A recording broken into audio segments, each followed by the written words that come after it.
Hello, everybody, and welcome to an episode of the Disgustingly Resilient podcast. I'm your host, Aidan Smalley, and I'm joined, as always, by Mr. William Reed. How are you doing, Mr. Will? Not bad, thank you. I don't know why I flicked Flash course and I had to make really exclusive. Imagine if that had been some NDA thing. You were just like, hi. It's the 11th edition Death Guard code. That's going on the thumbnail. 11th edition Death and of course, and of course, we're joined by Mr. Dave as well. Hello, Mr. Dave. How are you doing? Hi guys, how is everybody? I'm very well, thanks. Good to see you both. Indeed. So we've got obviously we've got a topic of the night tonight, but as always, before we get into that, we'll have a quick Before you chat. know, we've got a heretic in our midst now. We do. Dave, you have some news, don't you? Do you want to share it with the group? Don't you? Come on. Needs to come clean. What you mean? What's that, Dave? Please. That's like a Put vindicator. your first call of that, Dave. Yeah. I mean, I've heard some proxies, but Yeah, but the new Death Guard colours are black and red, yellow hazard stripes, aren't they? Oh, is it? Is that how it works? Yeah. Yeah. It's a new detachment. Yeah. you've not seen the demon print. He's like a bumblebee. Yeah, they are the angry bees. So that's what I might call the army. Yes, I am being slightly heretical, and after close to 5 years of playing exclusively Death Guard, I've decided that I'm going to get. I've got a 3,000 point Iron Warriors army. Just like that. Just casually. Which Didn't will take be you long, Dave. And I was very impressed at how you talked about it and 0 points, and then 2 days later, at 3,000 points of pit. Well, tomorrow I'll have tomorrow it'll by tomorrow when the postman turns up tomorrow it'll be a bit more like 3,700 points. But you guys have known me long enough by now that I don't do things by half. So I've kind of went. I think I'm going to do this. Yeah, I'm going to do this. I've done it. Yeah. There you go. Why not? To be fair, that new Iron Warriors character looks sick. The upgrade kit looks pretty good, and those new mutilators, I'm not gonna lie, it was like such a great decision process. I was like, being honest, I honestly did it because I was like, way back when, I'd been like, if Perturabo had been out, it would have been a really strong tug of war between me playing Death Guard and Iron Warriors, but obviously Mortarion was there, so I was like, of course I'm gonna go that way, and I was reading Death Guard book at the time. But just with the recent kind of noise around like the Iron Warrior stuff, I'm a bit like, I'm gambling a little bit. I'm hedging my bets that Perturabo is coming, and therefore I was like, before then Iron Warriors, to be caveat and to be totally clear, I know nothing. We know nothing. Dennis, I'm speculating completely that if we do get Perturabo and Iron Warriors full rules or whatever, then suddenly all that stuff's going to be really hard it's going to be much more expensive to get hold of. So I'm going to hedge my bets and buy an army and a load of stuff now, so that if it arrives, I'll play it anyway, but then if it turns up and all that lucky stuff happens, then I'll be in a position to just start playing it. That's a fair Makes point. sense. To be fair, so the one thing that's actually got me hyped about the Iron Warrior, I do like Iron Warriors, but the one thing that's got me hyped about those reveals and releases is I'm hoping this means we're going to see what the Loyalists get, where every chapter got a new character for the Loyalists. I'm hoping we see that for the original Legions, because I've always wanted a Word Bearers army. I really like the Word Bearers. I know everyone's like, Erebus is the worst character in 40k, but I fucking love Erebus. I think he's funny as fuck. I mean, I like Typhus, which probably tells you all you need to know. Apparently being a scheming, backstabbing little shit is something I aspire to, so... apparently. And I clearly like really grumpy Primarchs. Apparently so. So I too am eager to maybe pick up some mutilators to paint and stuff, because they do look really, really cool. But I do still have to play my Dwarfy boys. Like, I haven't really given them a good run. But obviously, this does not change the fact that we are still obviously at heart Death Guard. That's not changing at all. So don't worry. Not at all. Yeah, I mean, I suppose we could maybe explore the idea of maybe doing someone in the store. I'm a disgustingly heretical podcast. Some CSM stuff rolled in. There's a lot of fun little sub ones we could do, right? We could be like, you could have disgustingly unyielding. You can have disgustingly disgustingly literate for the Word Bearers. Disgustingly literate. I read real well. But yeah, I'd be curious. I mean, like I said, I've got a reasonable CSM collection. I've got a reasonable lot to collect. So don't ever play Death Guard though. But yeah, I'd be curious to put them on the table. Like the Renegade Raiders play style is a bit of me. It's just not Death Guard. So, yeah. Okay. So very quickly as well, we do have 2 brand new Plague Marine members. Just want to say thank you to you guys very quickly. So we got Ryx1. I hope I pronounced that right. Thank you so much for becoming a Plague Marine. And then we also have Bright Sol, who is also a Plague Marine. So thank you so much. For those who don't know, thanks, guys. Becoming a member of Plague Marine is the way to basically support the channel by helping us basically keep doing what we're doing, keeping all the content free for everyone to enjoy. But it also does give you some benefits as well. You get access to our Discord server. How long do you get access for, Mr. Dave, to that Discord server? Forever. Even if you cancel your membership straight away, you'll never be kicked from the Discord server. So once you have become a Plague Marine, if you do want to consider it, go to our YouTube channel homepage. There'll be a button that says See Perks, and there'll be a link to get yourself in the Discord. Once you're in the Discord, go to your Discord settings, connections, link it to your YouTube, and the bot should do the rest. If you have any issues, reach out to any of us and we'll help you out. And obviously there's higher tiers for Blightlord if you want to get some list reviews done, and there's also the highest tier of Death Shroud members who basically pay extra for literally no other reason than just to flex and show amazing support. Because again, every time you guys enable us to do this, we don't paywall any content. That is the one thing we try not to do. And that, so basically you are paying to help the Death Guard community as a whole. So you are a hero of the Legion. So anyway, enough about that. So yep, really cool releases coming out. Everyone's hyped about that one. Anyone been up to anything recently just before we get into the tier list? Will, you been up to anything? No. I didn't go out ITT this weekend. There was 2 Stormhammer teams there. I wasn't on either of them. I couldn't justify a second weekend of back-to-back tournaments for the following team. Painted 2 bloat drones, and I've been painting a Land Raider for the simple fact that I was bored and wanted to do some hobby over the weekend. Oh, that's fair. Nice.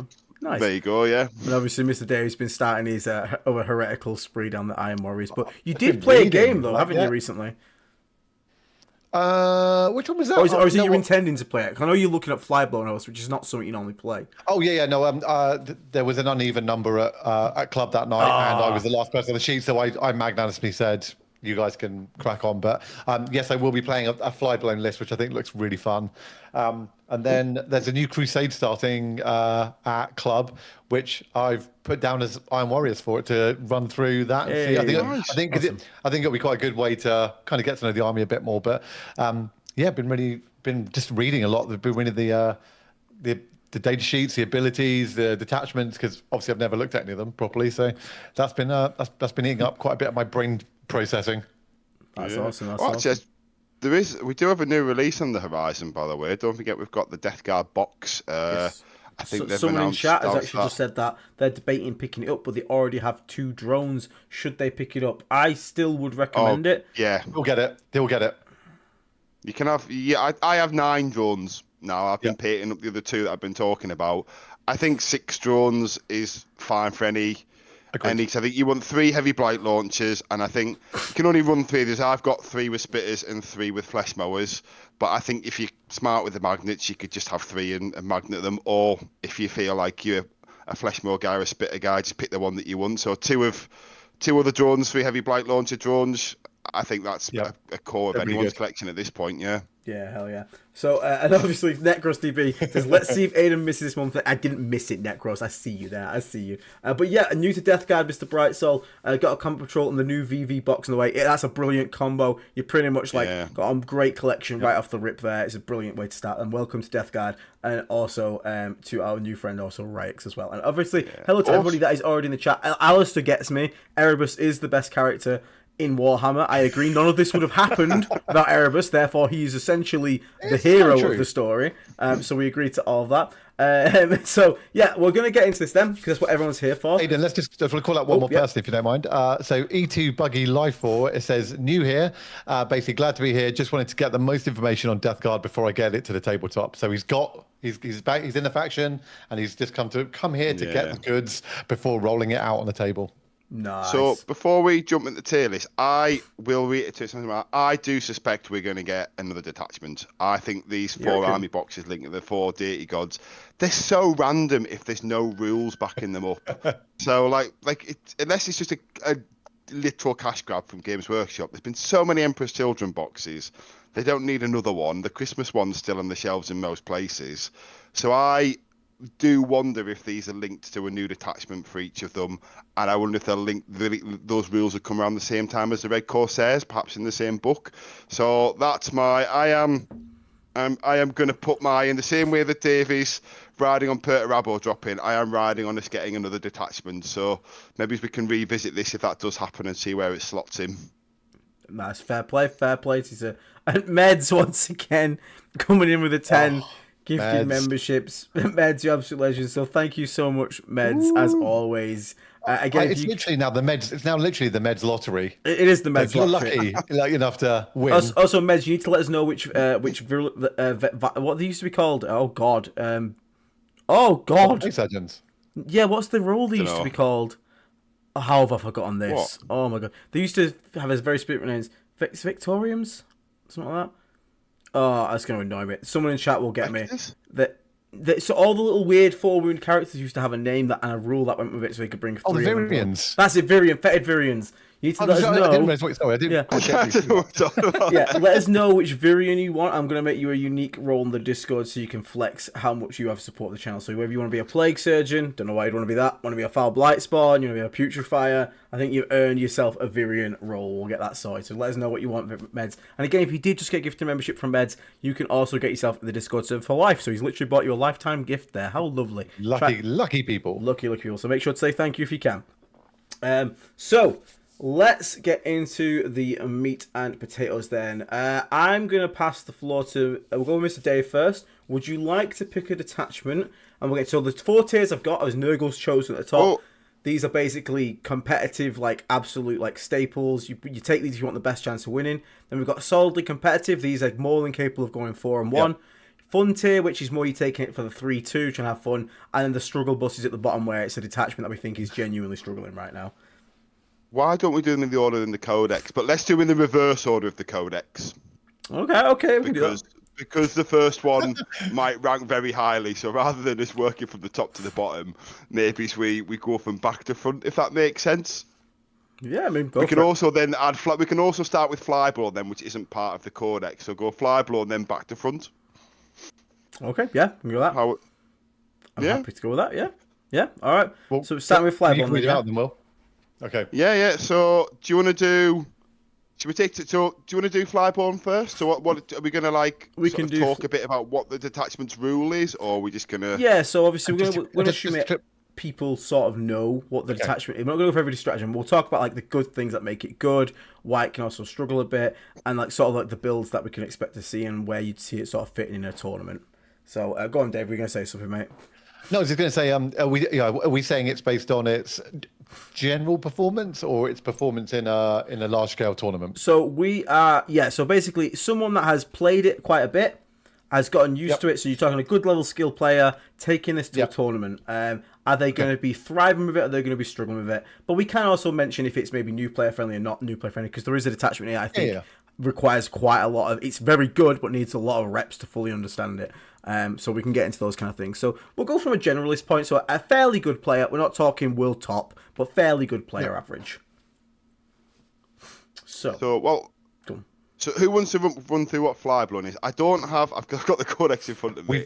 I think we've literally got like 5. We're gonna have about 7 minutes per one. Yeah. So who off the top of the head? Which of you got it? Yeah. Right. So Flyblown Host gives all of our infantry except Poxwalkers the stealth keyword, and it also gives them all the Scout 5 keyword, again ignoring Poxwalkers. Poxwalkers are basically exempt from any of the rules in this, even though they are infantry. And that was basically a huge nerf because it wasn't originally that way. So originally they could benefit from it, but then that's been taken away, which is a big nerf to it. On the actual sort of stratagem side, the best one that they've got is the 6-inch pile and consolidate. They do have access to a defensive stratagem in -1 to be wounded from shooting while being near a blight hall, which can then give you stuff like Blightlord bricks, -1 to hit, -1 to wound. There is some good things in the enhancements as well. We've got access to assault enhancement, which is obviously pretty damn good. You have access to the full heal enhancement, which is really nice. Real ones to wound. There's a couple of cute things like some impact mortal wounds as well. It's strats. It's some good strats, but I'm not sure about this one. It's a strange one, Flyblown, because I feel like if the nerf wasn't done, and the nerf to me, I totally understand not wanting to have scouts and infiltrating poxwalkers. 100% understand why that would be obnoxiously bullshit. But I don't think that the poxwalkers needed to lose stealth. And I think when they lost stealth, this detachment lost quite a bit of power. Agreed. I don't know. Any of you's got any opinions? I'm not sure if you've played it. I have played it, so I'm not sure if any of you two have. I have never played this one, so okay. I've read about it lots. I agree that the Poxwalkers sort of taking that nerf might have been fair, but also I'm sure other armies do have infiltrate and scout on the same unit, so it's one of these things Space where Marine Scouts. if it's breaking the game, why is it allowed there and not here? But I mean, if you played it, Dave, have you got any? I think I do enjoy it, but it encourages you to take infantry, right? And that means that for our infantry en masse, generally we've got no anti-tank in our infantry, right? That's ranged shooting. You can't infiltrate the Poxwalkers like Aidan said, and then if you do take vehicles, the Mephitic Blight Haulers are there to give you the -1 to wound for one unit, and which is a strap, and then you've only got a limited amount of range with that, and you've got to keep them near that unit. I think 6 inches in order to make that happen. Yeah. There's some cute stuff, like you said, like 6-inch pile and consolidate. There's, giving a Blight Lord brick with an LOV, change the weapons to pistol and get full rerolls to hit in engagement range or in half range, then full rerolls to wound because of his ability, +1 strength, +1 AP. It's pretty tasty, but that's a 10-man Blight Lord brick with a character attached to it. There's 450 points or whatever. So, you can't have 3 of those running around the table. Well, you could, but it's going to struggle into playing, you're going to struggle to play the game. So I agree. I think losing stealth on the Pox is kind of made you go, the cheap stuff that I can use to get benefit from this, get into position, screen or push people back. The fact I can't do that with a cheap unit means I've got to use expensive stuff to do that. And I can't do it when I'm embarked. So then I haven't got the points to kind of, bring a lot of other things that can take out vehicles or take on other big high elite models. And if you do that, then you're not getting the benefit of the detachment rule for half your army or more. So I think another thing that, and the biggest, so these are my biggest gripes with but it is Flyblown fun. Host. It is very fun. So Flyblown Host, firstly, has no defense against melee at all. Your -1 to wound stratagem only works against shooting. Your stealth is obviously only against shooting. So you are literally 0 defensive ability in close combat outside of obviously contagion pick. So that is a bit rough already. Now, the other problem, as we stated there, is that Poxwalkers used to have when they used to have Scout, were really good for getting up there and basically being big blobs that take more than they'd like to be able to clear a 20-man blob. So you'd put like a 130-point blob of Poxwalkers up infiltrating, and when it had stealth, it was really annoying to just efficiently kill that thing. So that's now gone as well. So the other problem I have with Flyblown Host is stealth is good. I'm not ever going to deny it. Stealth is good. Having -1 to hit blank is good. Now, it does no longer stack with our -1 to hit contagion, so you're never going to take that. But again, you kind of want to take that if you're in a melee matchup. But if you're against a multiple phase army, then you have half of your army rule. So if you're against a shooting and combined arms army, half of your army rule is redundant because you don't need the -1 to hit contagion because you've got stealth, but you want to take the -1 hit to contagion for the melee, so you have some form of melee defense. So it's conflict. It fights with itself there. Another one is that Plague Marines themselves, I think, even with stealth, cannot be outside of the, because the problem is to get scout, you also can't be in a transport. That's a killer. Yep. If you could scout inside a transport, like 5-inch scouting transport's not going to break the game. Again, as Will said, other armies have this. It's not a problem. Yeah. So why can't we? Because the problem is, as we always said, a walking Plague Marine is a dead Plague Marine. And even with a Scout 5 move, which is nice, and stealth, like if someone wants to kill a 10-man Plague Marine, stealth isn't going to save them. It's just not. They're too squishy for that. They've got no invuln, anything like that. So you kind of want to put them in the Rhino, but when you go in a Rhino, now you lose Scout. So you can see the problem that we're having here. And then the other problem is, outside of Blightlord bricks, well, what's a Death Shroud Terminator's rule? What's a 6-inch Deep Strike? So that tells you it wants to start the game in reserves. But you can't scout if you're in reserves. So you're just like at odds with your rules all over. It's very annoying. So the detachment came, didn't it, when we still had the indexes, the sort of the caveat to throw in there. So some of the codexes rules have arguably improved because obviously the units have got better to use in Flyblown. But then, like I say, all the things you listed, there's a lot of counter synergies there as well. And I think the best way to summarise Flyblown for me because I haven't played it, but I've listened, to your guys, and I've thought about it a lot. I think if it was just Flyblown and one of the detachments, I think you'd be like, okay, it's good because it can do this versus other thing. It's outshone by at least 2, if not 3, if not 4 of the detachments. Yeah, I think is its problem. So I think it's not a terrible detachment. It's not like it's No, it's not. unusable. I just think it's not the best. So I think it would go quite low on the tier list for me. And where do you guys think we might put it? Where would you sort of rank it? So I think I'd put it in fun tier. I don't think it's bad. I think it just has too many conflicts with other rules in the book because, like you said, it was designed more for index. And I think there is some strength in here. 6-inch Paladin Console, if you get it off, can be game winning, and it's actually pretty good as a counter range. Like if you're in a play group, there's lots of shooting gunline armies. Having access to permanent stealth's always going to be good. -1 to wound when you need it. So -1 to hit and wound like Blightlord Brick is really, really good. But I feel like Really good. you're going to struggle when you start getting to those like higher, trying to push those 4-1s, because you're going to run into something like Rage Cursed, Onslaught, Blood Angels, and then effectively, as Will said, you just don't have a detachment rule. Like, you just physically don't have one. And then when you're against things like that, which have a really strong detachment rule, you're always going to then feel like you're playing at a disadvantage. So I'm going to put it in fun tier. I don't think it's in the struggle bus. Agreed. I don't think you are actively hurting yourself to play it, but I think you are definitely going with a very specific build and a very specific thing in mind, and you will just run into some matchups where you, again, feel like you can't get any value out of the attachment rule. Yeah, and it doesn't work. Yeah. And there's a lot of conflict, so it's a weird one. I think that's good. So let's move on now. This one, I think this has got to be you, Dave, because this is going backwards in the codex. Death Lord's chosen. Come on, Dave. Give us a breakdown. And be honest. Try not to let your feelings get in the way. I went. No. I will. I'll be completely honest with it. I played it. I played it at I think 6 super majors. So consecutively, so I do have a good view on it. Our Death Lord's Chosen is our Terminator attachment. Every stratagem in there says Terminator model. Has a lot of fun stuff, but its basic detachment rule is that in your opponent's command phase, if they are in contagion range or they're afflicted, then you roll 2 dice, and if they're not below half strength, it's on a 7 down on 2 dice, so 7 or less, and that unit will take D3 mortal wounds. If they are below half strength, then it's 6 or less. They will take D3 mortal wounds. So it's very attritional. It sounds on the surface like that's you're literally at the mercy of dice. You're playing dice gods here to see if your detachment rule does anything. But the stratagems that are in there are quite fun. You've got things like reroll all hits into infantry.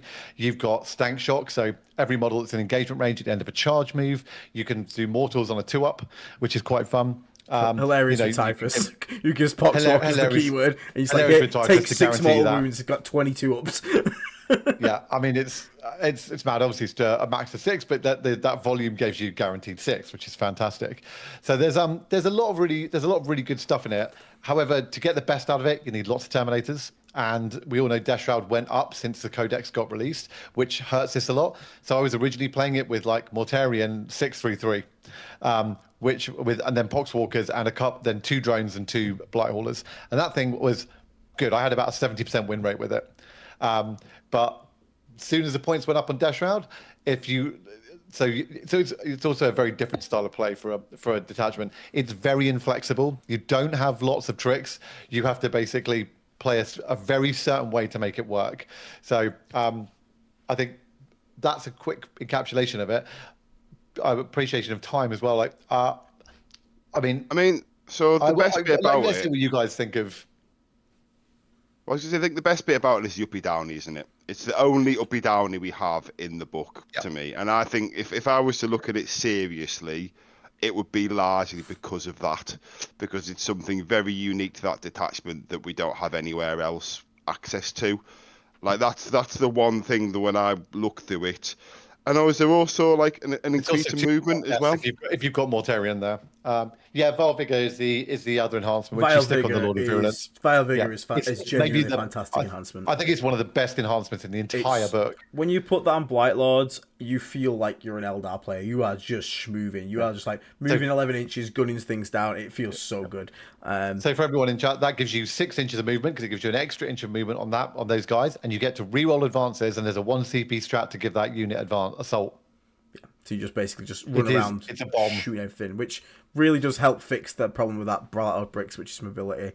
In terms of like what I think of Deathlord's Chosen, I think Deathlord's Chosen was a victim of a nerf to a different detachment that we'll talk about, because weirdly, despite it being on one of the weaker ends on terms of win rate, the actual points that detachment went up from catching the nerf that was being caused by a separate detachment was the highest of any detachment. Like, my Deathlord's Chosen list, which I went 4 wins, 1 draw with, ended up going up like 260. It was insane. It was crazy. And it basically kind of killed it. Not like, didn't kill it to like it's unplayable, but it, like, if I'm going to jump to the end here, I would have had this in solidly comp.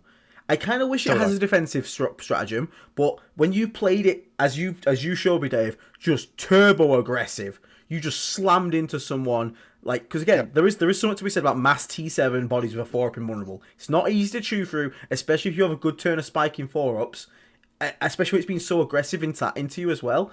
But losing the amount of points that it did, because like you said, you can no longer afford like these drones and stuff at the back, these Poxwalker units, like, so you have to cut on the Terminators, and when you cut back on the Terminators, you're basically cutting back on the entire thing the detachment's about.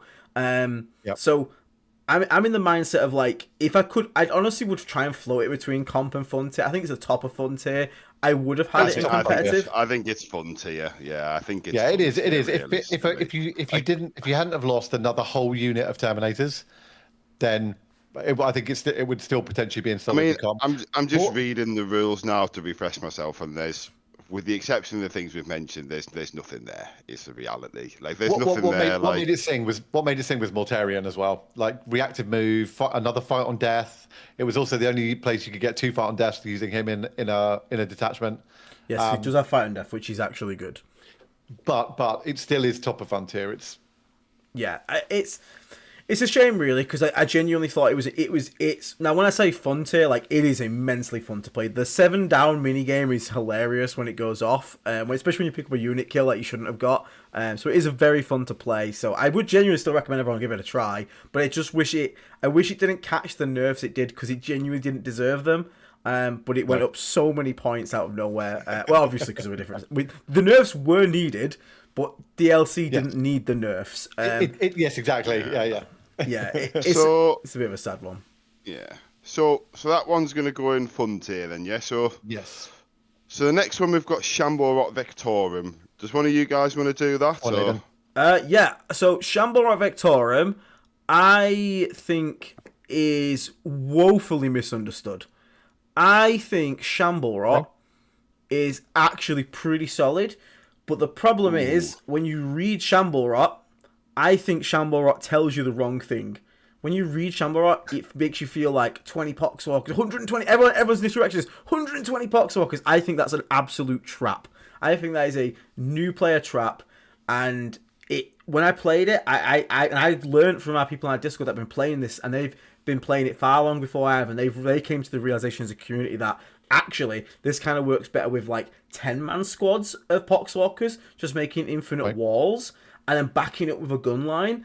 And then when I took it to the RTT and played it with that, we're just using 10-man strung out walls to buy space or contest things while the gun line shot. I think was it 13 tanks and like 100 Poxwalkers. I think it was something stupid. Yeah, and it fucking slaps. It did so well. And people were just like, I can't get past these damn Poxwalkers. And the second I do, I get picked up by like 3 predators staring at me. So I think this one has a very big sort of like weird angle of where people who read it and think like it's the Poxwalker spam detachment, it actually ends up being probably in fun tier / struggle bus. But when you just play it as looking at it as I'm getting extra cheap screens for free that can deep strike, and I'm going to then back it up with all the Death Guard like tanks and gun line, I think it actually pushes up into solidly comp. Because my God, I tell you what, against the people that couldn't do anything against it, they couldn't do anything against it. I do think it has hard counters. I think like lots of fly melee will probably just fly over your screens and then get into tanks like Blood Angels, things like that. Yeah. But my God, if they can't fly, they are so. If you get first of all, they are so fucked. It's so funny. Yep. And just deep striking Poxwalkers, there is something to be said about.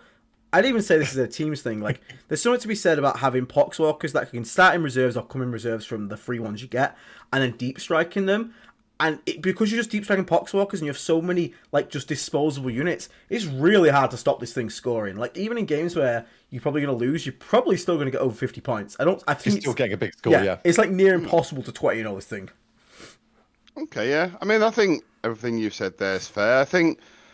I do think that list you've described works better in different detachments, and I think that's because I did try this as well. Admittedly, I didn't. I took some thoughts from someone, well, one of the Art of War coaches who's local in our area, and he was sort of thinking that you take 3 Poxwalkers, just 3 10s, even more guns and chaff than Aiden did. So guns and stuff than Aiden did, and then use the 3 you get later in the game. It just didn't really work, though. I think, like Aiden says, you needed to like already own the board, because I found people pushing into me didn't have stuff to come in. I do think it's solid, though, but I think the problem with this is the extra Poxwalkers are good if you have the board space, but the enhancements and stratagems are woefully I think is the biggest issue with it. I don't think this one relies on strats, I would say. The strats aren't great. I do think there's a place for a 20-man break with one of those enhancements, because I like Typhus with the 2OC Poxwalkers did actually really well. Just having like against every Poxwalker being 2OC, so that's a 44 OC unit was really like just annoying people to deal with. The one on the Plague Surgeon's good as well. Like you see basically Plague Surgeon minimum damage to the Plague Caster, Plague Caster. Sorry, Sorrow Siphon is so good. Yeah, like just having a machine gun, like just like hey, I'm 66% of the time damage 3 on this Plague Caster, and on the 33% chance I'm damage 4. It's so grim. Go to ground on Poxwalk as well. 6 spin vulnerable, followed by 5 fill. So good. Tankier than you think. Do you know what I found when I ran this? And this is something that again we might sort of pick up again in a couple of the detachments. I found that Death Guard don't actually make that good a gun line. Was what I found. I found this without the Lord of Virulence. Anything that the shot that ties the Lord of Villains didn't shoot at, sometimes the dice just sort of didn't go your way, and there was nothing you could do about it. I felt you very much just sort of, which is fair play, this is the game. But there was times when you'd line up, because your Predators, for example, don't have invuln saves, and the drones are quite squishy. You'd line things up and go, right, I'm going to take this down. Oh no, I've just rolled way too many 2s. Oh no, you've passed a couple of invuns. Oh no. All my guns are gone, and now I'm just left with 100 Poxwalkers, which are just going to pick up pretty easily. But I think what you've said is really fair, though. I think this attachment is massively underlooked. But I also think, again, it's perhaps like Flyblown, where although there might be some play, it's overshadowed by there being 4 or 5 better ones. I don't know what you guys would say to that. You got any opinions, Dave? I mean, I'm kind of between the both of you. I think it can. I think if you're experienced piloting it and you've got loads of reps, I think it can be a nightmare. Whilst I do agree, like, well, yeah, of course, dice could go badly, but dice also going averagely with 11 tanks or equivalent of drones, people like all those Predators, whatever, does do a lot of damage, and people have still got to get through. I think you've got to take enough Poxwalkers. Like, I think taking 3 units of 10 is probably not enough with the extra 3, but if you've got the ability to eventually dump 70, 80 on the table, then I think they're going to be, your opponent's spending way too much of their time trying to kill that to stop you scoring everything, that the drones and the things are surviving probably and doing the work. But that's what I found Typhus good for, because when I put Typhus's 44 in the middle, like that requires especially when you go to ground on it, it's like that requires commitment, and if they're shooting that, they ain't shooting my guns, and if they shoot my guns, I just stand on primary and I win the game. Yeah, so. I think I think the thing that was this was pointing out to me when I was sort of trying it a bit, because I really like that listing. So like I still probably should have a go at that version and maybe revisit it. The thing that was pointing out to me is like the profiles are too different. So Right. it's not like having Terminators and Demon Engines at the same time, because it's like, where do I shoot the last cannon? It's like, well, I've got a last cannon and I've got a bolter. The bolter's going there and the last Okay. cannon's definitely going there.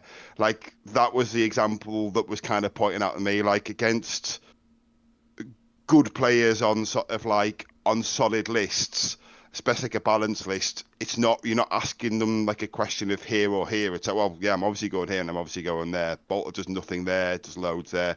If that makes sense, that was what was pointing out. But I did give up on this detachment quite early, to be honest. I tried it to sort of experiment, and I think you went a lot further, and I think you definitely listened to like the people who've been doing the Discord and stuff. So I think your opinion probably stands a lot higher than mine when we come to this. So one other thing I'm gonna take, because I will put it in the bottom of Sol. I think it's the bottom of Solid Comp, but I think it is Solid Comp. Now, I'm gonna back this up with facts as well. This weekend we had the big sort of an ITT in UK, but there was also an IT of an Asian one, and other teams went there from like Art of War example.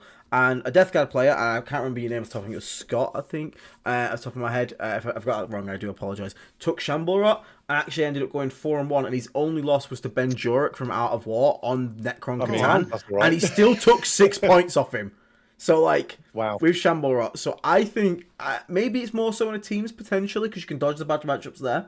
But I do feel like there is something there that is still a little untouched. I do think it's floating a little bit. Like, I'd say it's 3/4 in Solidly, 1/4 in Frontier, whereas Deathwatch chosen like half and half. Probably Deathwatch chosen probably the opposite way around, to be honest. But I feel like there is room there that people still are exploring, but I do feel like it is also a massive trap of a detachment for people who will just slam in on 120 Poxwalkers. Doesn't really work, because he doesn't have they don't do anything. They are great roadblocks, they're great screens, but they deal literally no damage. Doesn't matter how many strats you give them, how many characters you put in them, they deal 0 damage. Unless you're in Champions and want to spend 3 CP, then they can kill a Catan apparently on maths, because reasons. But yeah, I do feel like it is a bit of a trap, right? But yeah, enough about Shamblrot anyway. So what are we going? What do we want? The next one is Taliban summoners, which I think all of us have kind of dabbled in a little bit. I think you're the one who's in took different two ways events. as usual.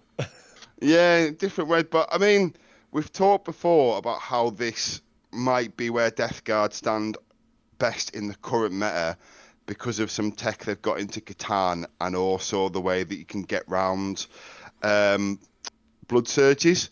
So I don't know. Do you want me to do this one, or do you want to do this one, guys? Who wants to do this? I mean, Why don't you read it out, Will? Yeah, go. You do it. You do it. Go on. So in summary, this Taliban summoners is demons and Death Guard base. It's the only one where we can now take Nurgle demons, whereas previously in the index you could just take it. There was a stipulation taking battle line to open the units. So it has access to some data sheets that we don't get in other detachments. Some standouts being Rotigus, Plague Bearers, Nurglings, Beasts of Nurgle, and obviously the Great Unclean One. And the army rule itself, half the army can be demons, half the army can be Death Guard units. It's capped at half, so we can't go over. Obviously, you don't have to use half, though. You can use less. One of the things is, and this is stealth good, is the fact that, so when demon units are within 7, yeah, it is within 7. For demon units within 7 of a Death Guard unit, the Death Guard unit's contagion extends by an additional 3 inches, and the demon gives out contagion as if it was a Death Guard unit. So there's some stealth good bits of that which we can come to, but running through it quickly, there's also a few really big standout things in this detachment. One of them is an enhancement that allows demons to 6-inch deep strike, and as it's been pointed out, you can still use it on a rapid ingress. It might be one of the last 6-inch rapid ingresses in the game. The other ones that are really good, there's a 10-point enhancement to give a character an extra 2 attacks. It's so good. Give you load of 7 attack, load of contagion, and it's 10 points. Like, it's wild. Slam it on. Lord of Contagions are 130 points in Taliban. You just don't never not take that. There's no reason not to do that. Yeah, if you've got 10 points at the end and you don't have a load of contagion, maybe you've got the load of virulence instead, and the load of virulence is carrying the other enhancement, stick it on your flipping Taliban. Do you know what I mean? Like, just it's too good not to have if you've got 10 points. The main there's two main strats in this. All the strats are kind of good. One of the main ones is recycling the unit of Nurglings. So once one CP, you get a free unit of Nurglings, basically. So this detachment is basically telling you, take a 6-man unit of Nurglings to screen, tie something up, die, and then do it again. The other one is being able to shoot into combat as if you're not actually in combat. For every model you kill, you have to roll a dice and a 5, you take a mortal wound.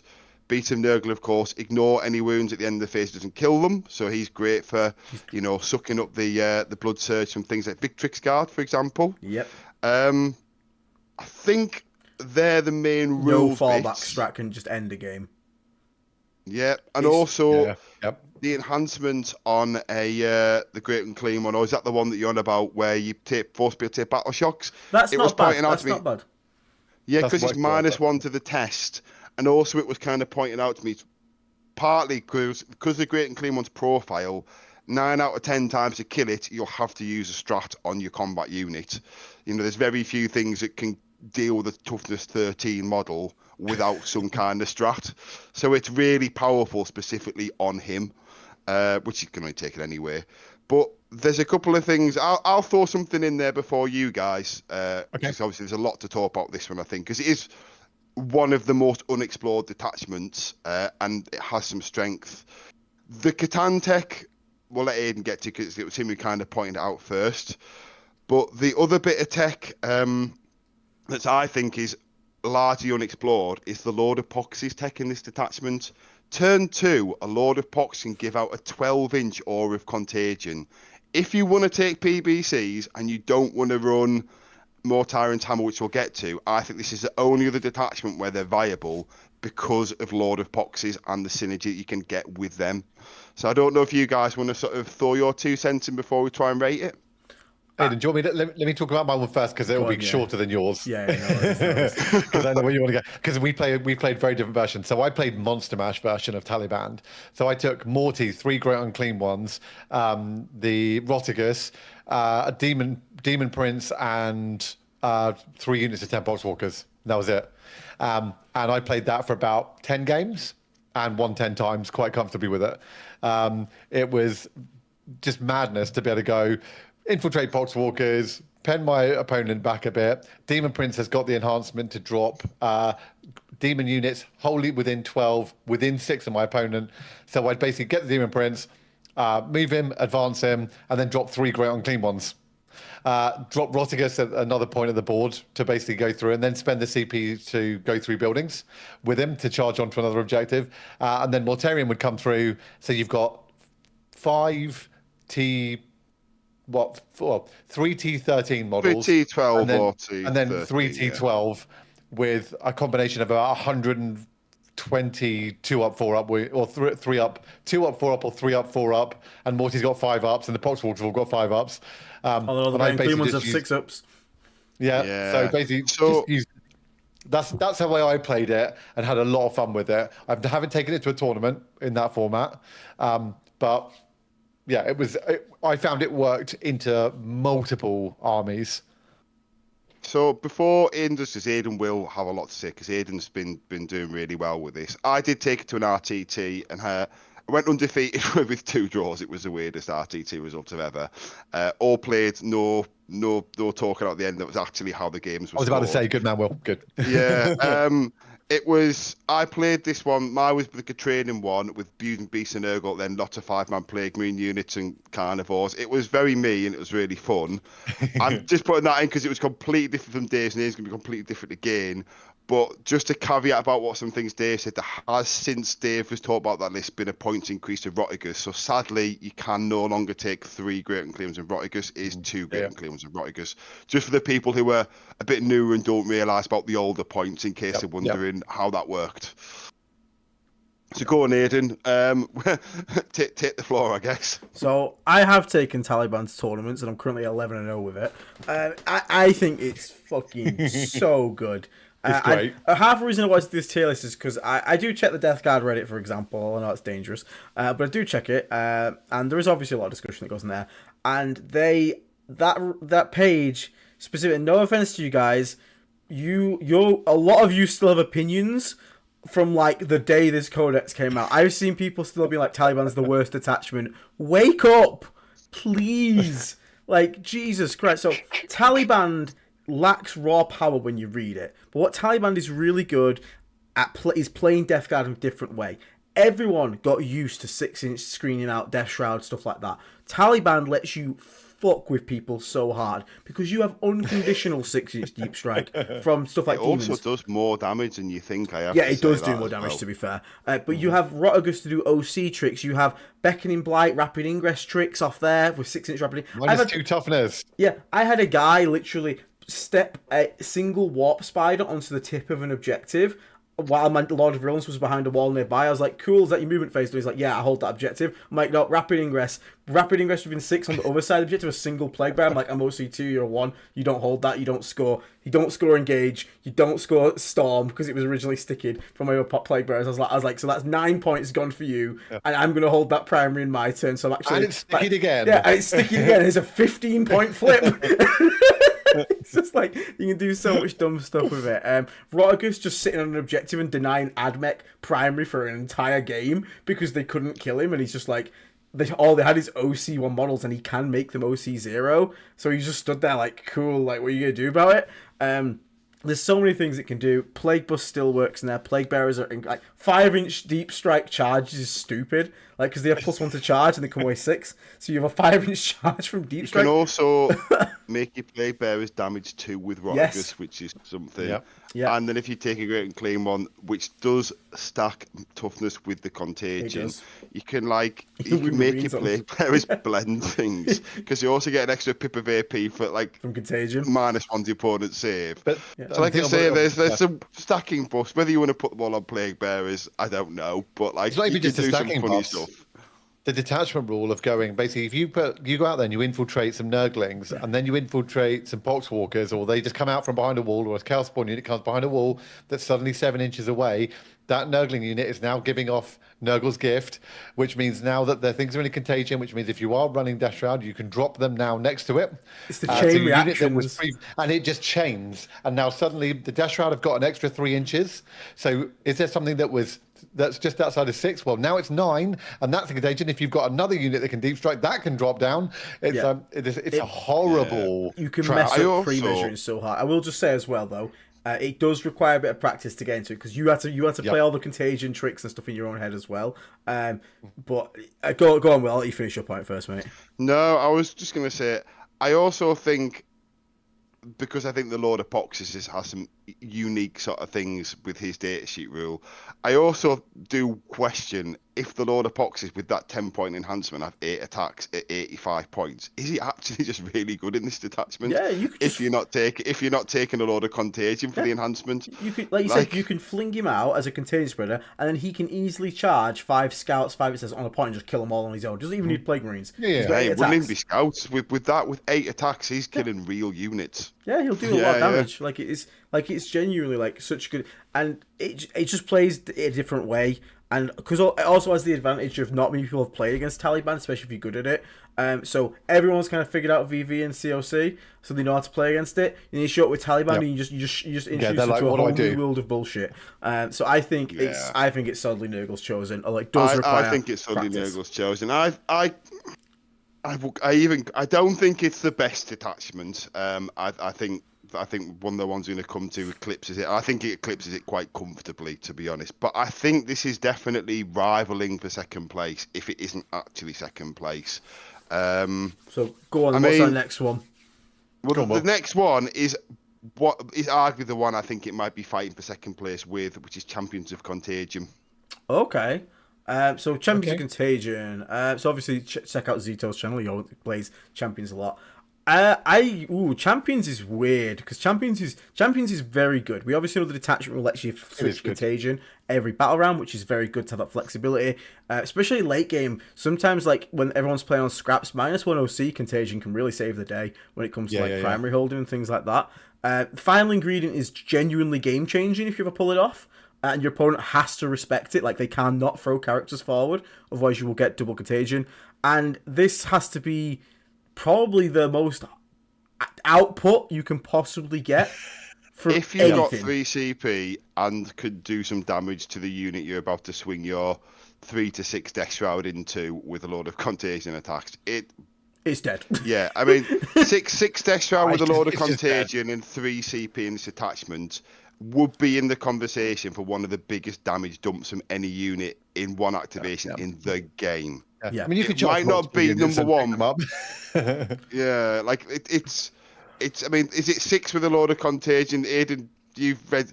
Is it like 200%? Yeah, it's near 200% chance to one tap a Catan with sweeps on crit fires full rerolls, which is really funny to just be like, oh, there's that model that said lethal sustained lance crit 5s full rerolls. It's plus 2, 3 CP, but yeah, it's pretty good. It's really good.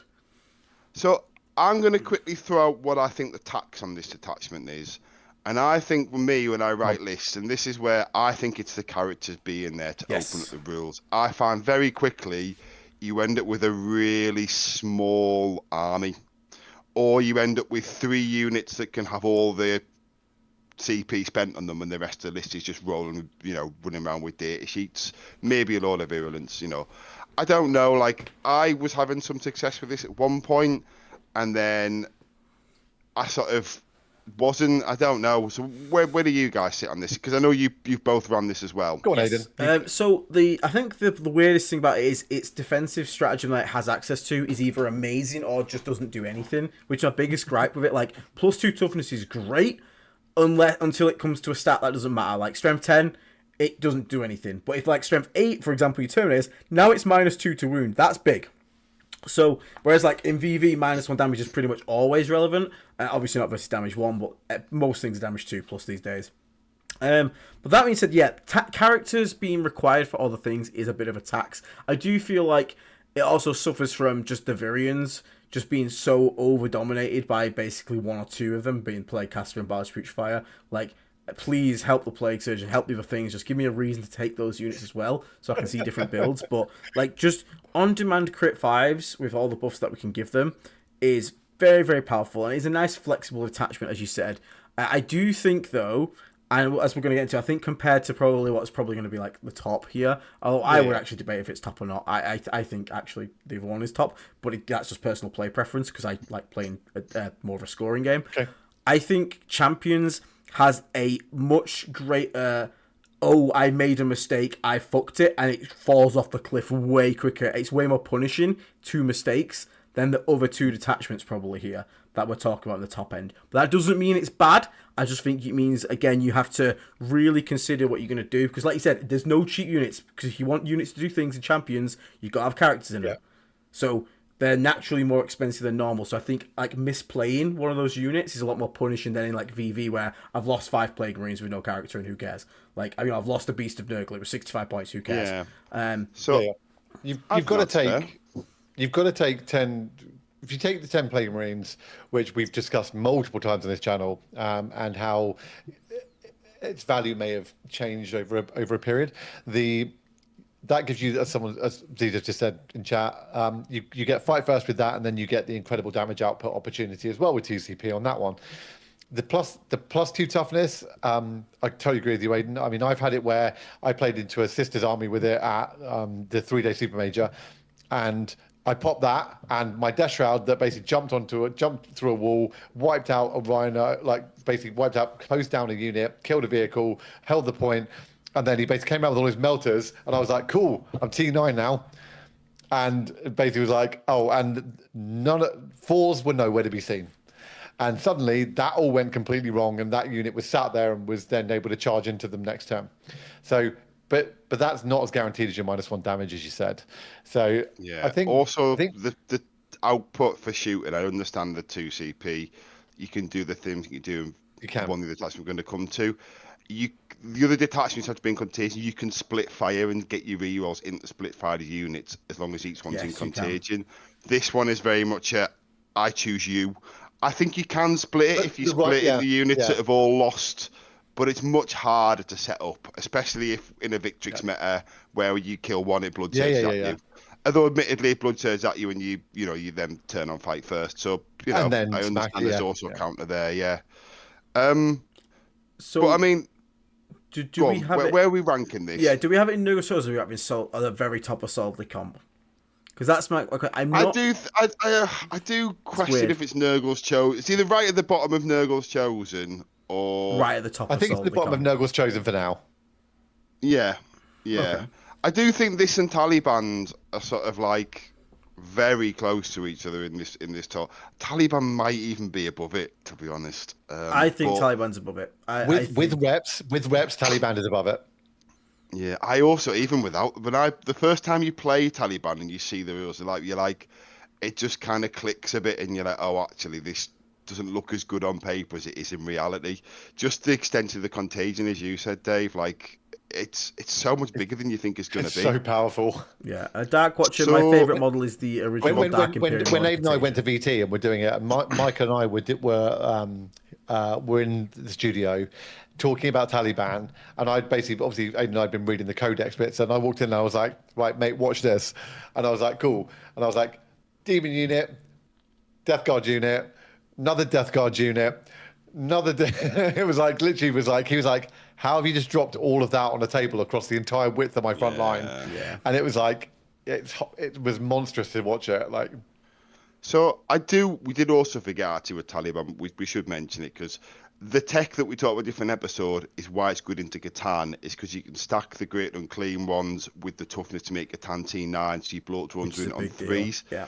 It's massive. I know Aiden also you could even put in like a Despoiler Knight, whether you need Spoiler Knight or not, but like wounding Catans on threes with your bloat drones is huge. Also, T13s, all the Catan par the Nightbringer at strength 12. Do you know what, actually? Because of how good it isn't in the meta, I do kind of think Taliban probably goes above Champions just because of where the meta is right now. So if we're going to have the 50-50 on that, I do feel like that probably is a decider at this moment. I know Zito will have a strong argument otherwise, and Zito, obviously is putting up results incredibly, but I do think Taliban at the moment has some special meta play that Champions can't quite match to the same level. But moving on, we've got two more. Yeah. This next one has had a huge fall from grace, but I don't think it's as dead as people think it is. I think it's still actually a very good detachment if you either play it different or even with the 2 PBC builds. Hammer, Mortarian's Hammer, I think is still very viable. I think it's not where it was when the Codex dropped, but it's also not a joke detachment. So I don't know who wants to. No. So it's really simple. The detachment rule is that at the start of the battle round, you can choose 2 opponent's units that are entirely more than 12 inches away from every unit in your army, and those units are afflicted, meaning they are suffering -1 toughness and whatever other sickness you've chosen. And on the surface, nice and simple, straightforward. It's very powerful, and I agree that over time perhaps that's become less pokey than it was at the time, but there's still some things you can do with that which are pretty important with even 2 BBCs, and let alone if you stick a despoiler in there. And with that, I will hit it over the net back to one of you two. Go on in. I loathe this detachment. I hate it. I think I will admit when it was good, it was oppressively good, and I think it was oppressively good mainly because PBC's been in there as well. But also, none of us played it right when it was. None of us played it when it was oppressively good. I did play it, but I played it with Defilers. But I played it once. PBCs. I played it once, and my Tyranid opponent was not bases killed my list. Yeah. So Yeah, you didn't 3 PBC out the gate straight off the codex. No. No, you know, everyone got no. their list when the codex came out and wrote that, like their list, and that was their one. And I had my one, and then my one got flipping killed by a flipping base. Yeah, I think, and again, I went to, as I said before, we've read it all saying like Taliban is really bad. Everyone's still raised about Morty's hammer. I'm sorry, it's shit. Yes. Like, it's not good. Like, it was good because we could abuse indirect and ridiculously cheap units. Absolutely. But you can't do it anymore. That list took like 260 points. Can't get away Also, with that anymore. also, I'm not gonna lie. I think it teaches really bad play patterns. Like, learn contagion management. Stop relying on this just being able to pick 2 units, because people have learned to play against it as well now. It is nice to be able to pick something in your backfield home objective and be like, oh, you've got to cover that all the time now. But like, I can achieve whatever you're trying to do here with some chaos spawn or some tricks from Taliban, like, easily. And like, assault is a decent stratagem. Breakthrough walls is obviously pretty good, but like, most of our tanks are kind of happy to like hang back. Like, the fleshmo and stuff want to go forward, but they're not really like, you don't need to bust through a wall with it. It's not like you've got something like, again, a Defiler would have liked to go through a wall before it was on a giant fucking pie plate. But I don't understand why you would pick hammer other than you are lazy and can't be arsed managing contagion, because I don't get what the benefit is. Like, you want to move a vehicle through a wall, like, that's the one benefit I get. Outside of that, I don't understand. So, I don't think it's lazy. I think there's some builds. I think people haven't explored hammer without PBCs, and I do think there's probably something there. Maybe it's not the strongest, but I am also amazed that no one's in the Kool-Aid Man Land Raider. Like, I almost want to take the Kool-Aid Man Land Raider to an event just to do it, because I thought like that would be the first meme. I thought like there'd be some lists that would do well with that, even if it was like an absolute meme. But like, it's never happened once that I can see. You don't it's need like it with 6 screaming at you to do it. All you're going to put in there is 6 Death Shroud. Can't screen the Land Raider. You can. It's more of you can do a turn 1. Yeah, but you say you can't. Yeah, you say you can't. But like, if you've got Scout and you just put one like tiny base on the other side of that wall on the middle, your Land Raider doesn't go there. Oh yeah, you've got to take Poxwalkers with it. You've got to own the space first. But I just mean I'm amazed that no one's run it even as the meme. I just haven't even seen it once. I just thought I would see it even in like a couple of mid-tier lists. I just feel like anything Hammer does wants to make use of PBCs and for the indirects with the detachment rule. And now that PBCs are ungodly expensive, like people are saying in chat, well, what about like Plague Marines so you can move through walls and Rhinos? I think even if you were to do like that build, and I think that build can kind of work, moving through walls is cool, but I would just rather be in VV. Because those Plague Marines can then pay a CP to full reroll all hits and wounds. I have access to sticky objectives. I can manage some damage for vehicles. Like, I don't know what Hammer does outside of the cuteness of being able to move through a wall that can't just be replicated with any of the other detachments far better. Like, I think outside of the sort of like derogatory playstyle, I think it is struggle bust right now, because I think if you are playing Hammer, I understand like you won't be able to just pick things and shoot them, but like if you want to like get better at Death Guard, especially in terms of a competitive thing, like you can't just do that anymore. We're not point sufficient enough to just be that brainless. I don't think it's struggle bust. I've got to say, I want to put it struggle bust just to teach Reddit a lesson as well. I think you want that in the same way Dave had to be fair with his Death Lords Joseph. Maybe you have to be fair. I think it's below champions. I think it's below champions if we're doing this. No, it is not comp. It doesn't piss off already. No, it's not. It's not in Nurgle's Chosen. It is no way near comp. I think it's very bottom of Nurgle's Chosen. No, hell, I'm not having that. No. It hasn't been relevant in months. At best, it's in the bottom of solidly competitive. At the best, it's in fun tier. And Will, I'm gonna say some things to back it up, right? Why I do like it. Like the fact that you can go, Aidan, I talked to you about this a little bit when the game I played most recently with it, and I dredged it back out, and I played with a despoiler with it, and the fact that I was like, right, I could pick, and I used Poxwalker to push my opponent back, so the risk with this detachment is if you get rushed down with fly infantry, like you're not putting any of the stuff you need to put into contagion outside of it. But I use the strat, it's called Blighted Land, I think, which is pick a terrain piece that a vehicle can see. I think it's within 24-36, and that terrain, everything within 3 of it is in contagion.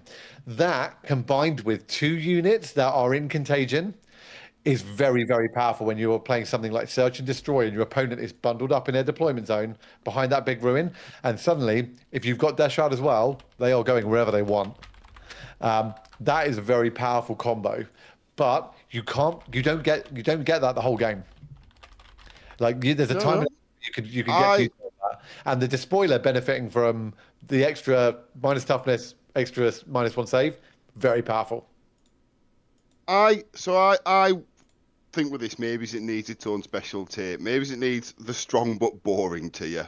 Maybe this is. Well, if I do. Death's Chosen doesn't get a special tier, So- you can't have one either. No, it's going at the bottom. I It has do- a 40% win rate. It is the lowest detachment rate by far. It is Yeah, beaten by but Deathlord's no Chosen. one's running it the way. I think if you were to run it really, I think you drop the PBCs, you keep the demon engines, you might bring in predators, and you go like full gun line with it, and you sort of like. I think imagine three predators, 3 blood drones, 3 mephitic blight haulers, 2 squads of Death Shroud, and then as many of the other blood drones you can fit in.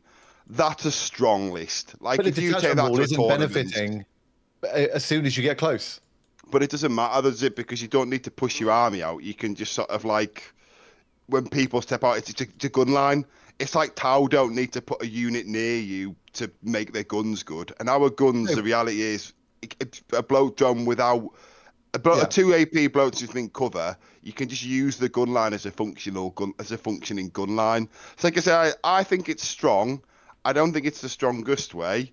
But if you do want to put it lower, I think I could also see why. And all I Like, meant was if you look at democracy. Flyplane, we talked about Flyplane being not benefiting from its detachment rule in quite a few ways, like conflicting elements, or part of the game it doesn't work, or you can't give it to Poxwalkers, or if you're embarked.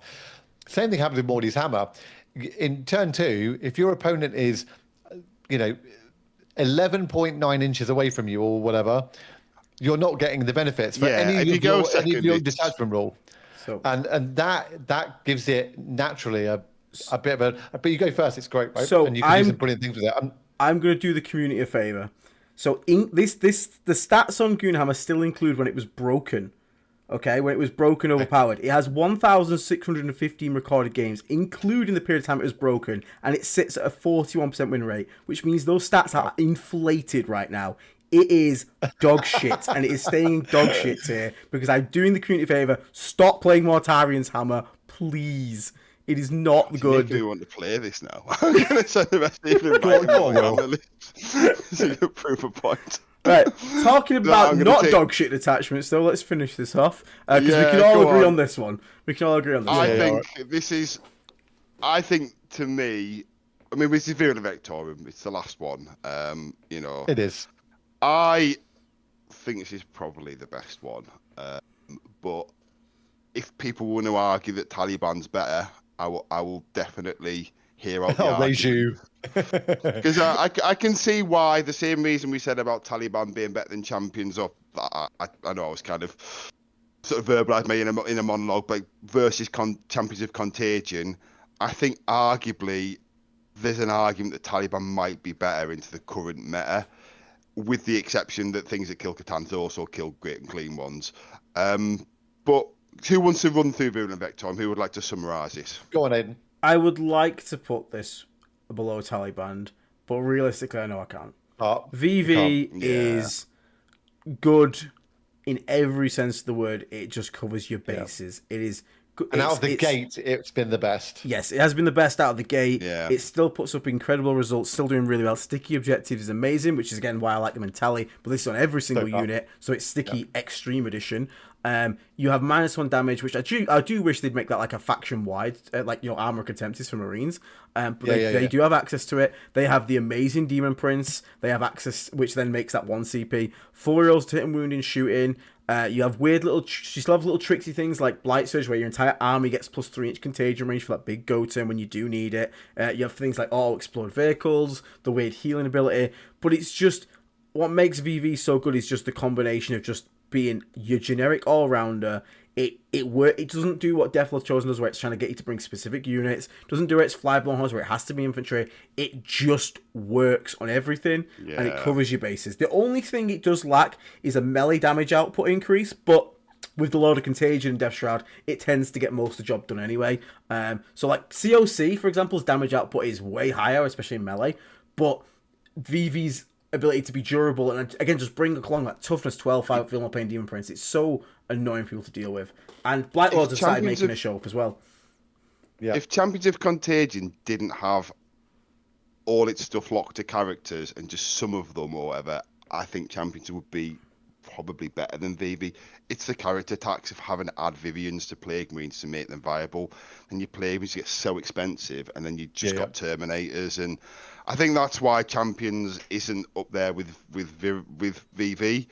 I mean the one thing in VV, that 1 CP to reroll hits and wounds and shoot should probably be 2 CP as well. If we're completely honest, it's good, like the more I play it, and like it's like at the end of the shooting phase, and your opponent's like, "So you've got no CP now," and you're like, "No, I've still got 1 to reroll." No, that was free. Like, you've just spent that, and it's like, "No, it's 1 CP." Like, 1 CP, it's going to explode. Yes, it is also, as people asking in chat, it is also the best home for Morty. So again, if you want to play the Primarch, he's the best in VV as well. It's great. Yeah. There's multiple viable builds for it. We're now seeing Blight Lords come into competitive play, doing really well. It has the freedom that the Champions doesn't, where, like, for example, you can bring the Blight Lords, you don't have to bring a Lord of Ruins because you have 1 CP on demand, 4 rolls to hit and wounds, so you're basically saving 100 points in that unit.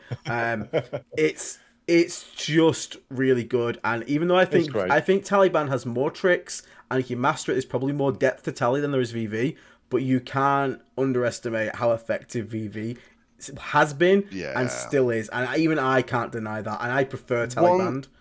One thing I would say is the foundational power of that detachment over everything else, which is so important.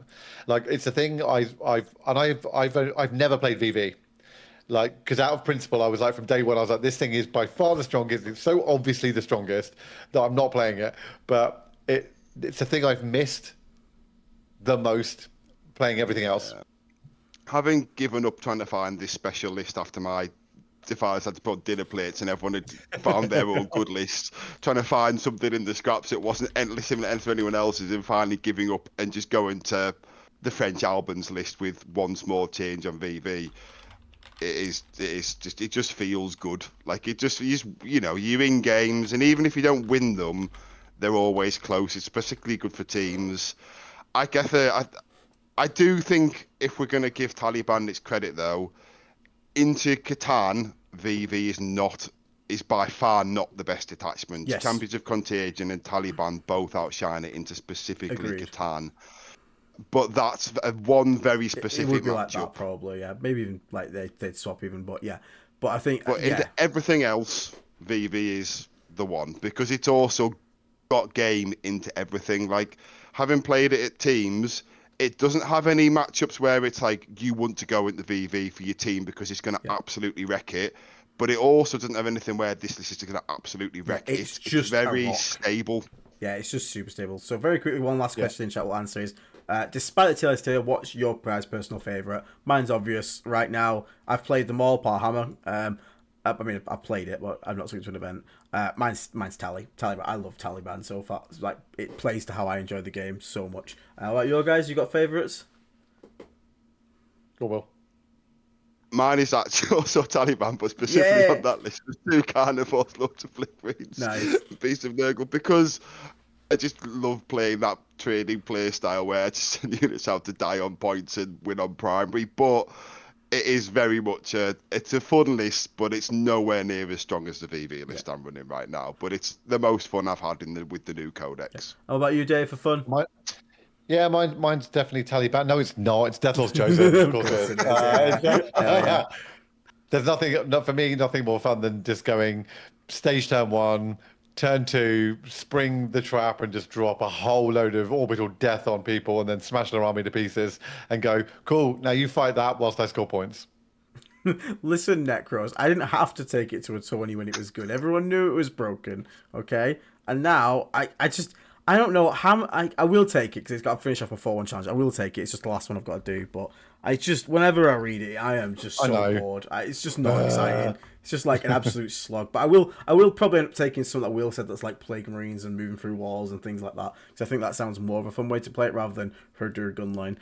So yeah, like if I'm being Do the Kool-Aid Man Land Raider raid and be maybe the guy who does the Kool-Aid Man Land Raider. if I'm being seriously, it probably is just in fun tier. But I wanna teach people a lesson, so I'm gonna keep it in Hammer so people can screenshot it and put it on Reddit and piss people off because it's always more funny to drive content engagement. I think it's in the top tier, guys. It is definitely not top tier. I'm not having that one. Foot's down. I The think foot is down. I feel like I need to take through this to a point now. This is where I set myself up to fail.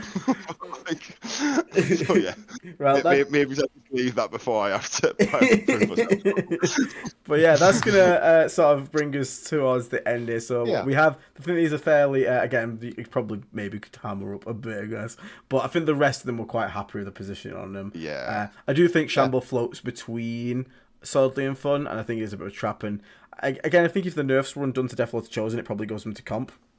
And same to Flyblone. I think if Flyblone got stealth back on Poxwalkers, it can probably move up as well. But what I will say is, out of most books, I still think we have one of the most diverse. Like, all of these are capable of going 4-1. Definitely. Like, even Hammer is still capable of going 4-1. Yeah. Like, there is no...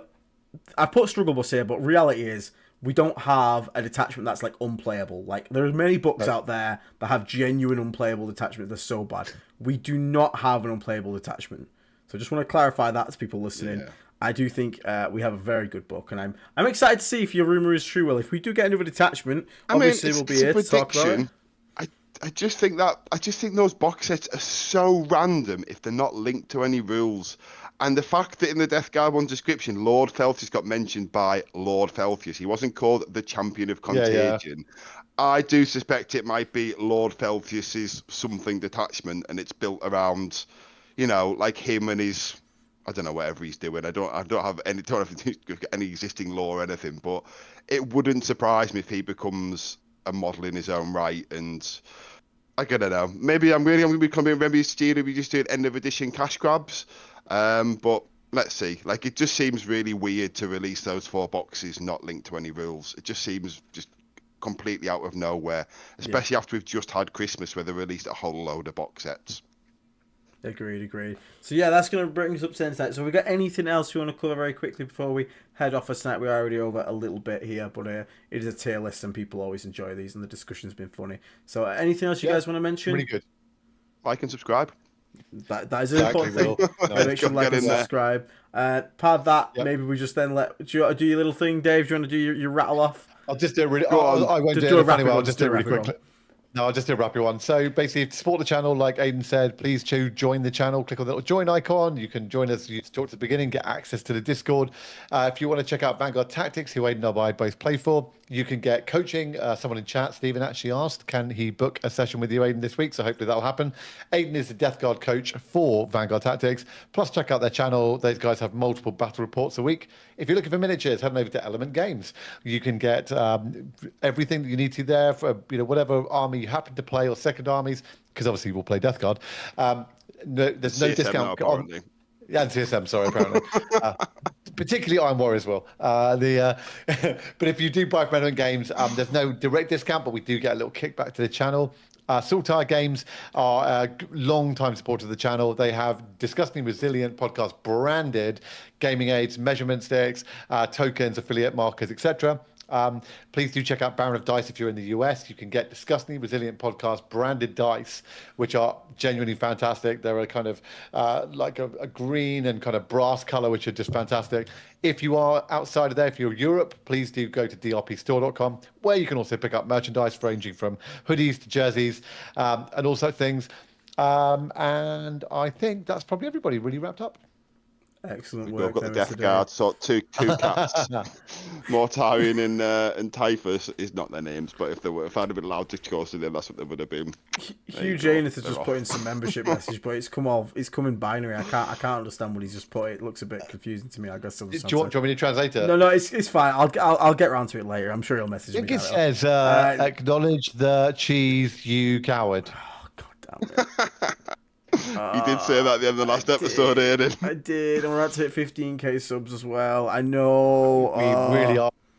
Right. I think as part of the charity episode, because we need to hype this up Yes, here. so- Before yes, the there is end. there is a charity. Maybe rather than it being the biggest vote, maybe you set a cash amount, and if that cash amount isn't met, you get to go away scot-free. If this cash Cheese is amount never mentioned is again. met, then you've got to do it. And you can do a good cash amount, that way it's justified, like 500 quid or something, do you know what I mean? Like something that's a real amount of money. Yeah. I think that's a fair compromise. So you decide what eating a block of cheese or a mouthful of cheese is worth to you for a good charitable cause. You set that I'll make you will do tiers. it, I'll and make then it worse the the cheese. community decides if they value your suffering at that price. Okay, we'll do that then. We'll do that. We'll let you buy my cheese. So yeah, for those who don't know, very quickly to plug off, we are doing a charity stream. Might be this weekend. I'll put more details coming up to try and raise money for a family that I know whose child has unfortunately suffered a brain injury while playing the hobby that he loves, which is rugby, and he's going to need medical aid. And they're the country they live in, South Africa, does not have an NHS that we are fortunate to have, so he needs help with medical bills. So we will be trying to raise money for that by making myself an RTT list, and it can be as bad as you want. You can maybe play Hammer if you want, and we'll sort of go from there. So yeah, keep your eye open for that in the coming week, and I'll get the details up there. See, I think we'll do a few things because we'll do this next one off air, Aidan, because like I said, you walked into a trap last time. I feel bad you doing it twice. So yeah, but yeah, let's pick that up and you know, maybe we'll talk about some Discord and stuff and maybe sort of outline what's going to be involved in that, and maybe it's a Discord. Anyone in chat themselves have any ideas that they'd like to get involved, anything they want to do, you know, let's sort of like open the forum up to anyone else who wants to help a good cause, basically. Yeah. Yep. But for now, though, we'll love yous and leave yous because I've already taken up 20 extra minutes of these guys' time. Thank you so much, guys. I appreciate it. Pleasure. So for now, though, we're gonna make a skedaddle. So thank you so much for tuning in tonight and having a laugh and joining in the discussion for another tier list. And yeah, feel free to share it, piss people off, and have fun with that. So from me, have a good night, evening, morning, day, wherever you are, whenever you're listening. And we will catch you all on the next episode of the Disgustingly Resilient podcast. Take care for now. Stay rotten. Bye, guys. Bye-bye. Bye. Like and subscribe. Like, comment, subscribe.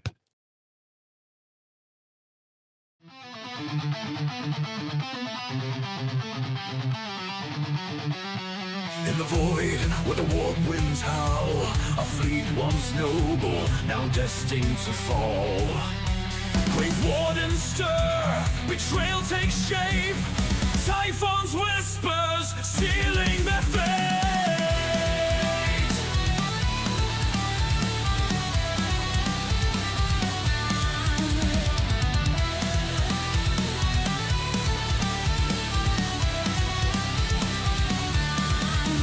Navigators lost to the shadow lie, a fleet adrift beneath a darkened sky.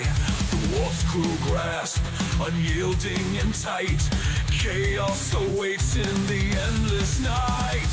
Whispers of power, a pestilent tide, Mortarian's pride, with nowhere to hide. The destroyer plague, a grim reward, Nurgle's laughter echoes aboard. Bound by decay, they rise in his name. The death god transformed, never the same. Plague-born sons with torment they bled, shambling forth where angels fear to tread.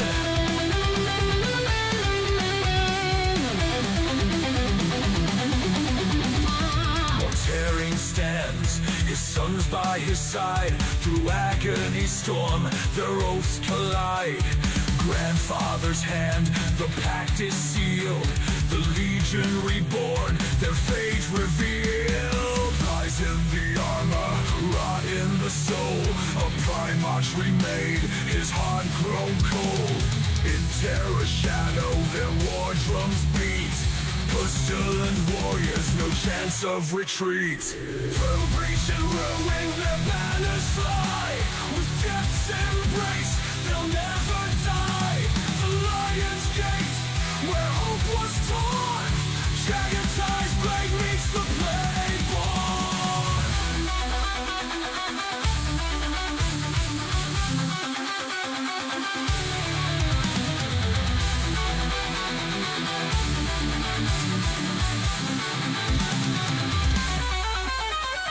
Bound by decay, they rise in his name. The death god transformed, never the same.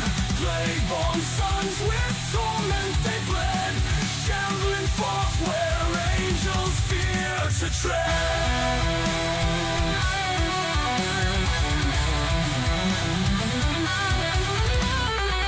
Typhus herald, chaos born, Mortarian's wrath, the plague sworn. In the warp, their legacy thrives, eternal servants where corruption lies. Mortarians fall, Typhus ascends, the death god song, it never ends.